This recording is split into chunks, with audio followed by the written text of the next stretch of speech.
Na Trilha da História.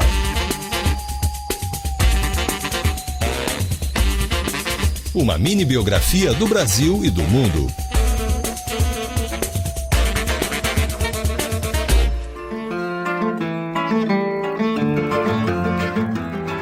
Olá, eu sou Isabela Azevedo e está começando Na Trilha da História, o novo programa da Rádio Nacional. Toda semana a gente vai bater um papo bem descontraído sobre a história do Brasil e do mundo com um especialista no assunto, seja um historiador, um pesquisador ou alguém que realmente participou, que vivenciou a história. Neste episódio de estreia, nós vamos falar sobre o tema histórico da semana, a Proclamação da República.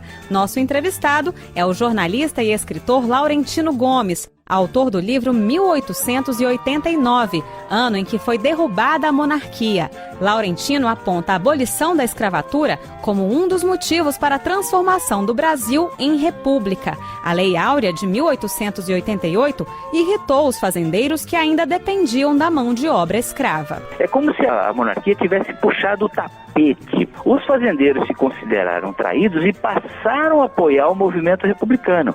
Então não é por acaso que apenas um ano e pouco depois da Lei Áurea, da abolição da escravidão, veio a República. Enquanto alguns fazendeiros se zangaram com a atitude da princesa Isabel, que libertou os escravos, nos quartéis o clima também não era bom.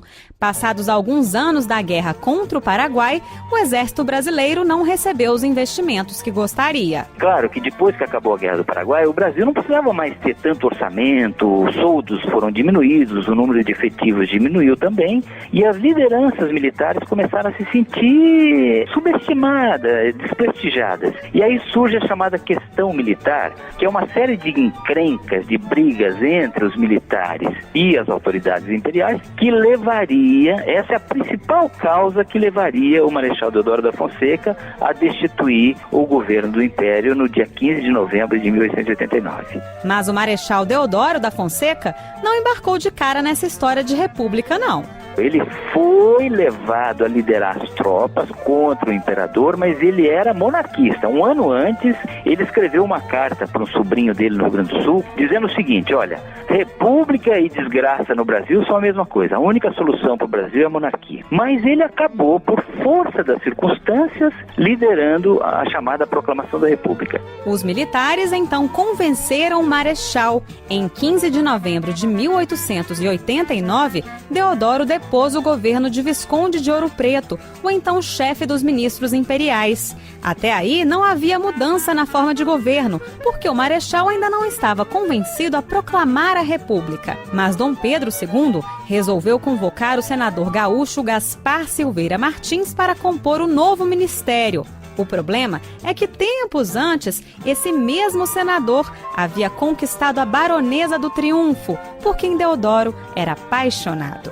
E o Silveira Martins se deu bem nessa história, ele namorou a baronesa do Triunfo e o Deodoro nunca perdoou o Silveira Martins. Quando chegou a notícia de que o Silveira Martins ia ser o novo ministro do Dom Pedro II, na madrugada do dia 16, aí o Deodoro decidiu finalmente proclamar a República. Com a República proclamada, o Rio de Janeiro amanheceu com militares em clima de festa. Mas o povo não entendeu nada. A população do Rio de Janeiro, especialmente a enorme massa de pessoas que eram muito pobres, muito simples, ex-escravos, não participou dessa conspiração. Aliás, ninguém entendeu o que estava acontecendo. Só muitos dias depois as pessoas foram descobrir que tinha acabado a monarquia, o Império do Brasil, e havia um novo regime. Tinha um jornalista chamado Aristides Lobo e ele descreveu assim, ele falou: o povo assistiu a tudo aquilo bestializado, achando que fosse um desfile militar pelas ruas do Rio de Janeiro. Com o tempo fechado entre Deodoro e Dom Pedro, a família real foi expulsa do país e enfrentou uma melancólica viagem pelo Oceano Atlântico. Ao chegar perto de Fernando de Noronha, eles decidiram botar um bilhetinho na pata de um pombo que voltaria para o continente com a seguinte frase: saudades do Brasil. E o pombo bateu a asa e caiu na água e morreu logo em seguida. Ele não conseguiu, nem o pombo conseguiu voltar para o Brasil. E o Na Trilha da História fica por aqui. Esta foi a versão reduzida do programa. O episódio completo tem 55 minutos e conta com a entrevista na íntegra do escritor Laurentino Gomes, além de músicas que têm tudo a ver com a história de hoje. Para ouvir, acesse radios.ebc.com.br/Na Trilha da História. Até semana que vem, pessoal! Na Trilha da História. Roteiro e apresentação, Isabela Azevedo. Esta é uma produção da Rádio Nacional, emissora da EBC, Empresa Brasil de Comunicação. Na Trilha da História.